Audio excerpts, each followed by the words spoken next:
नमस्कार दोस्तों, आज की इस क्लास में हम पढ़ेंगे कक्षा 8 के मैथ्स के 11वें टॉपिक के 11.1 के इंपॉर्टेंट क्वेश्चन। तो शुरू करते हैं आज की क्लास।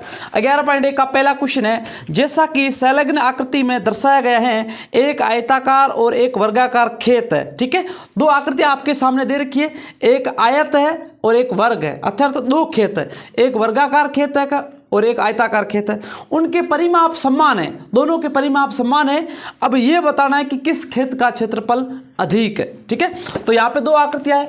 एक तो आपके सामने जो आकृति दे रखी है वो है वर्ग की, एक आकृति है वर्ग की, दूसरी आकृति आपके सामने दे रखी है आयत की। ठीक है, दो आकृतियां दे रखी है। तो हमें पता है कि वर्ग की सभी भुजाएं समान है। यहाँ पे इन्होंने लंबाई दे रखी है 60 मीटर, तो वर्ग की सभी भुजाएं समान होती है। तो यहाँ पे 60 मीटर सारों में कर देते हैं। ठीक है, 60 मीटर।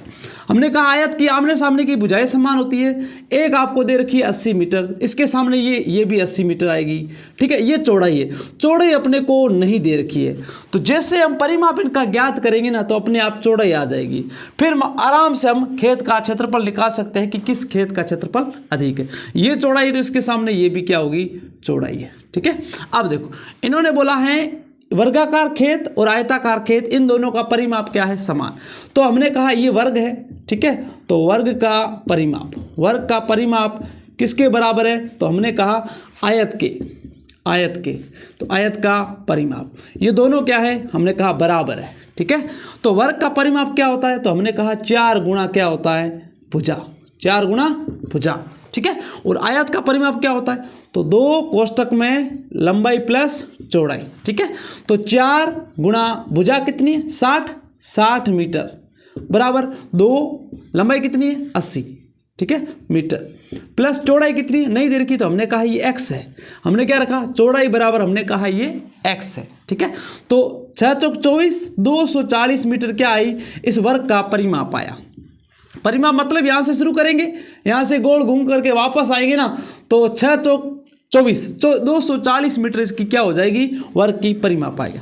यहाँ पे 2, इस 2 गुणा में दे रखा है, इसको मैं नीचे बटा में ले सकता हूँ, क्योंकि बराबर के अगर दोनों तरफ चिन्ह दे रखे हैं और यहाँ की गुणा की संख्या को इधर लाएंगे तो ये नीचे की हो जाएगी। तो मैं 2 नीचे लिख देता हूँ यहाँ पे। ठीक है, क्या बचा पीछे, 80 मीटर प्लस में क्या आया, x। तो 2 का पहाड़ा 12 बार बोला, कितना आया, 24, तो 120 मीटर। ठीक है, यहाँ पे ये आ गए 80 मीटर प्लस में क्या आया, x। हमें सिर्फ x की वैल्यू चाहिए, क्योंकि जब तक चौड़ाई नहीं आएगी तब तक आयत का क्षेत्रफल नहीं आएगा, क्योंकि आयत का क्षेत्रफल क्या होता है, लंबाई गुणा चौड़ाई। तो लंबाई तो है, अपने पास चौड़ाई नहीं है, तो लंबाई और चौड़ाई की गुणा करेंगे तब आयत का आ जाएगा। और वर्ग का हमें पता है कि भुजा का स्क्वायर होता है। ठीक है, तो ये 80 मीटर है ना, इसको इधर लाएंगे तो 120 मीटर में से क्या करेंगे, ये प्लस की संख्या उधर जाएगी तो माइनस हो जाएगी, तो ये 80 मीटर बराबर क्या है, x। तो 120 मीटर में से 80 गए तो कितने बचे, 40 मीटर। ये 40 क्या है, x की वैल्यू, और x क्या है, हमने कहा चौड़ाई है, तो चौड़ाई कितनी आई, 40 मीटर। ठीक है, अब यहाँ पे ये पता करना है कि किस आकृति का क्षेत्रफल अधिक है। तो सबसे पहले हम निकालेंगे वर्ग का क्षेत्रफल। वर्ग का क्षेत्रफल क्या होता है, तो आप सभी को पता है क्या होता है कि भुजा का स्क्वायर। हमने कहा भुजा कितनी है, 60, तो 60 मीटर गुणा 60 मीटर, 3600 मीटर स्क्वायर क्या है, इस वर्ग का क्षेत्रफल है। वर्गाकार जो खेत है उसका क्षेत्रफल। आयताकार जो खेत है उसका क्षेत्रफल क्या होगा, तो हम कहेंगे आयत का क्षेत्रफल कितना होता है, तो हमने कहा कि लंबाई और गुणा में क्या होती है, चौड़ाई। तो लंबाई कितनी है, 80, तो 80 मीटर। चौड़ाई कितनी है, 40, तो 40 रखो, 40 मीटर। तो 8 चौक 32, तो यहाँ आएगा 3200 मीटर की गुणा मीटर से मीटर स्क्वायर। अब यहाँ पे इन्होंने पूछा है कि किस खेत का क्षेत्रफल अधिक होगा, तो हमने यहाँ पे गौर किया, ये 3200 मीटर स्क्वायर है, ये 3600 मीटर स्क्वायर है, तो 3600 अधिक है किससे, 32 से। तो कितना अधिक है, तो हमने कहा 400 मीटर स्क्वायर अधिक है। किसका अधिक है, वर्ग का। पहली जो भुजा होगी ना, पहली जो आकृति होगी ना, खेत जो है ना वर्गाकार, उसका क्षेत्रफल अधिक होगा। ठीक है, तो अब आगे बढ़ते हैं, क्वेश्चन की ओर चलते हैं। अगला क्वेश्चन है आपके, श्रीमती कौशिक के पास चित्र में दर्शाए गए मापों वाला एक वर्गाकार प्लाट है। वह प्लाट के बीच में एक घर बनाना चाहती हैं। घर के चारों ओर एक बगीचा विकसित किया गया है। 55 रुपये प्रति वर्ग मीटर की दर से इस बगीचे को विकसित करने का व्यय बताओ। व्यय मतलब कितना रुपए लगेंगे, कितना खर्चा आएगा। तो यहाँ पे आपके सामने एक आकृति दे रखी है। जो प्लाट है ना, वो प्लाट कैसा है, एक वर्गाकार है। ठीक है, प्लाट की आकृति कैसी है, वर्गाकार है। इस प्लाट जो है ना वर्गाकार, इसके अंदर क्या बना हुआ है, आयताकार क्या बनी है, एक घर बना हुआ, आयताकार घर बना हुआ है। ठीक है, आयताकार क्या बना है, एक घर बना है। ठीक है, ये है घर, आयताकार घर। ये है आपके प्लांट के अंदर घर बना हुआ है और बीच में ये बगीचा है। तो हमें इस बगीचे का क्षेत्रफल चाहिए। क्या चाहिए, इस बगीचे का क्षेत्रफल चाहिए कि बगीचे का एक वर्ग जो मीटर है, वर्ग मीटर में ही है शायद आपके, 55 रुपये प्रति वर्ग मीटर, मतलब एक वर्ग मीटर में जो बगीचा लगाएंगे ना, उसका खर्चा आएगा 55 रुपये। तो हमें सबसे पहले चाहिए क्या, बगीचे का क्षेत्रफल। जितना आएगा उसकी गुणा 55 रुपये से करेंगे ना, तो अपने आप क्या आ जाएगा, कुल रुपये आ जाएंगे। ठीक है, तो सबसे पहले हमें क्या निकालना है, यहाँ पे ये दे रखा है वर्ग, और वर्ग की आपके भुजाएं दे रखी है 25 मीटर। ठीक है, ये भी 25 है और ये भी 25 है, तो ये सारे 25-25 होगी, क्योंकि एक वर्ग है, प्लाट जो है ना वर्गाकार है और वर्ग की सभी भुजाएं समान होती है। अंदर आयत दे रखा है, आयत की हम यहाँ से यहाँ तक की जो लंबाई है ना, वो आपके दे रखी है 15 मीटर, और यहाँ से लेकर के ये जो लंबाई है, ये लंबाई आपके दे रखी है 20 मीटर। ठीक है, 20 मीटर। अब देखो, हमने कहा कि निकालना क्या है, हमें निकालना क्या है, इस बगीचे का क्षेत्रफल। यहाँ से लेकर के ये है एक प्लाट के बीचों बीच में बना हुआ आयताकार घर।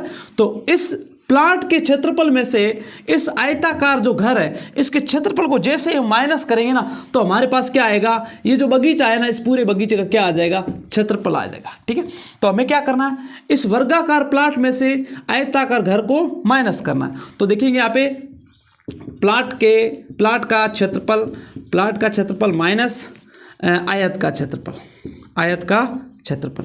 तो हमें पता होना चाहिए ये प्लाट कैसा है, वर्ग, और वर्ग का क्षेत्रफल क्या होता है, तो हमने कहा भुजा का स्क्वायर होता है, माइनस आयत का क्षेत्रफल। ये घर कैसा, आयताकार, तो आयत का क्षेत्रफल क्या होता है, लंबाई गुणा चौड़ाई। तो भुजा स्क्वायर किसका, हमने कहा वर्ग का, तो वर्ग क्या है, भुजा कितनी है 25, तो 25 मीटर गुणा 25 मीटर, माइनस लंबाई गुणा चौड़ाई किसका है, तो आयत क्या है, घर, तो 20 मीटर लंबाई है और चौड़ाई कितनी है, 15 मीटर। तो यहाँ पे करेंगे 20 मीटर और क्या गुणा करेंगे 15 मीटर से। ठीक है, 25 गुणा 25 क्या आता है, 625 मीटर आता है, मीटर स्क्वायर, मीटर की गुणा मीटर से मीटर स्क्वायर, माइनस 2 की गुणा 15 से 30 और एक जीरो लगा दो, मीटर की गुणा मीटर से मीटर स्क्वायर। अब इसमें घटा दो, देखो 625 में से 300 घटाएंगे, कितने बचेंगे, 325 मीटर स्क्वायर बचेंगे। ठीक है, ये क्या निकला है, ये निकला है इस पूरे बगीचे का क्या निकला है, क्षेत्रफल। तो यहाँ पे ये बगीचे का हमें निकालना क्या था, बगीचे का क्षेत्रफल। तो बगीचे का क्षेत्रफल बराबर क्या आता है, प्लाट का क्षेत्रफल। प्लाट कैसा है, वर्गाकार, तो वर्ग का क्षेत्रफल माइनस आयत का क्षेत्रफल। आयत क्या, घर कैसा, आयताकार। जो इस प्लाट के क्षेत्रफल में से आयत का क्षेत्रफल हमने माइनस किया, तो क्या निकला, बगीचे का क्षेत्रफल। अब यहाँ पे दे रखा है कि एक वर्ग मीटर का जो खर्चा है वो है कितने रुपए, 55 रुपये। ठीक है, मतलब ये हमने जो बगीचा लगाया है, इसमें एक वर्ग मीटर का जो खर्चा आ रहा है 55 रुपये। तो अपने पास कुल कितने क्षेत्रफल लगाने हैं, बगीचा लगाना है, तो 325 मीटर स्क्वायर क्षेत्रफल बगीचा लगाना है। तो एक वर्ग मीटर का खर्चा है 55 रुपये, तो अपने पास कितने हैं, 325 मीटर स्क्वायर क्षेत्र पर क्या लगाना है, बगीचा लगाना है। तो हमने कहा 325 गुणा 55 से कर दो, क्योंकि एक वर्ग मीटर के 55 रुपये हैं, तो 325 वर्ग मीटर के कितने लगेंगे, गुणा कर दो। 5 की 5 से 25 का 2, 5 2 10, 2 12 का 2, 1 5 15 और 1 16, गुणा करो, ये वापस आएंगे, इनकी गुणा करेंगे तो ये 5 2 6 1, फिर इनको जोड़ दो, 5 7, ये 8, ये हो गया 7 1, 17,875 रुपये लगेंगे इस पूरे बीच वाले भाग पर बगीचा लगाने के लिए। ठीक है, 17,875 रुपये। अगले क्वेश्चन में बढ़ते हैं। तीसरा क्वेश्चन, जैसा कि आरेख में दर्शाया गया है, एक बगीचे का आकार मध्य में आयताकार है और किनारों पर अर्धवर्त हैं, अर्धवर्त के रूप में है। इस बगीचे का परिमाप और क्षेत्रफल ज्ञात कीजिए। हमें यहाँ पे एक आकृति दे रखी है, जो बीच वाला भाग कैसा है, आयताकार है। बीच वाला भाग कैसा है, आयताकार है, और साइडों में अर्धवर्त है। इधर भी अर्धवर्त है और इधर भी क्या है, अर्धवर्त है। ठीक है, दोनों तरफ अर्धवर्त दे रखे। अब आकृति के अकॉर्डिंग देखें तो इसकी जो टोटल लंबाई यहाँ से लेकर के यहाँ तक की टोटल लंबाई वो है आपकी 20 मीटर। ठीक है, और ये जो आयत की चौड़ाई है ना, ये दे रखी है 7 मीटर। अब इन्होंने पूछा है क्या क्या निकालना है। एक तो हमें निकालना है इसका परिमाप, पूरी आकृति का परिमाप, और दूसरा निकालना है इस पूरी आकृति का क्या निकालना है, क्षेत्रफल। तो पहले हम परिमाप निकालते हैं। परिमाप निकालने के लिए हमें क्या चाहिए, मैंने कहा परिमाप का मतलब होता है चारों ओर का एरिया, उसको जोड़ना है। तो यहाँ से शुरू किया, ये अर्धवर्त आ गया, फिर आगे यहाँ से बढ़ते गए पूरा बाहर से होते किनारा से होते हुए वापस इस बिंदु पे आए, तो ये क्या बना, परिमाप।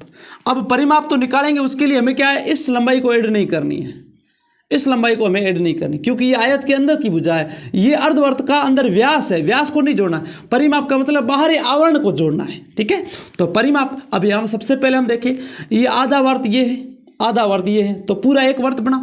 मैंने कहा ये 7 है, तो ये भी क्या होगी, यहाँ से 7। अब ध्यान दो, हम पूरा एक वर्त लेते हैं, उसमें समझते हैं।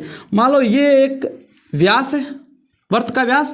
अब वर्त के व्यास को समझे और इस अर्धवर्त के व्यास को समझे, एक ही चीज़ है, क्योंकि ये नीचे वाला हम लेंगे तो ये अर्धवर्त है, ये ऊपर वाला लेंगे ये अर्धवर्त है, तो ये आधा वर्त ये, आधा वर्त ये, पूरा जोड़ा एक वर्त बना। ठीक है, अब देखो ये टोटल कितनी है, मैंने कहा यहाँ से ये 7 है।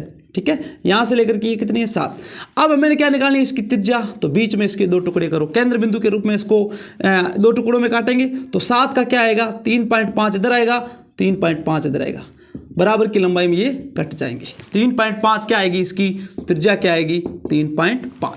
अब देखो क्या निकालना है हमें, परिमाप।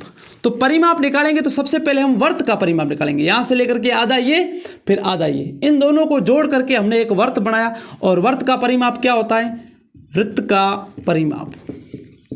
वृत्त का परिमाप क्या होता है, 2πr, फॉर्मूला होता है 2πr।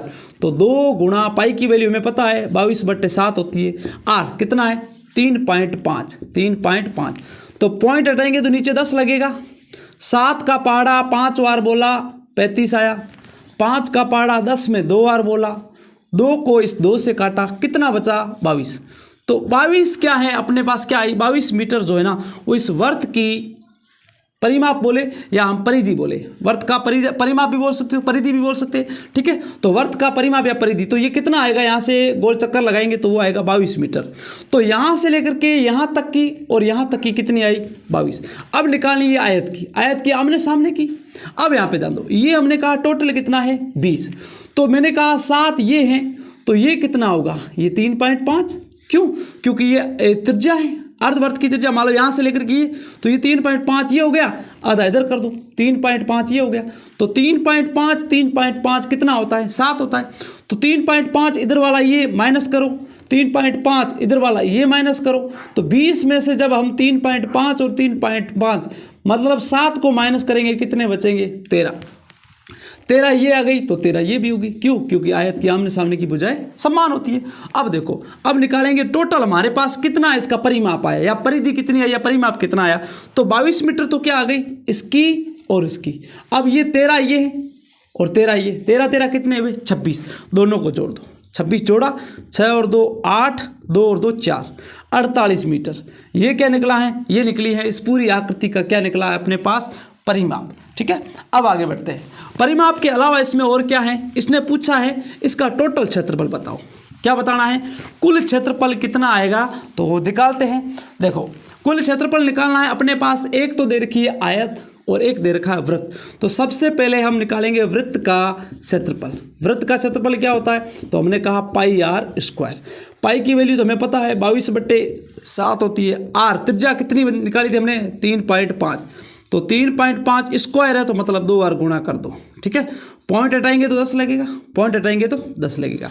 अब देखो 7 का पहाड़ा हमने 5 बार बोला 35 आया, 5 का पहाड़ा हमने 2 बार बोला 10 आया, 5 का पहाड़ा 2 बार बोला 10 आया, 5 का पहाड़ा 7 बार गया। ठीक है, ये 2 से 22 कटे 11 बार, अब क्या बचा 11 गुणा ये 7 और बट्टे में क्या आया ये 2।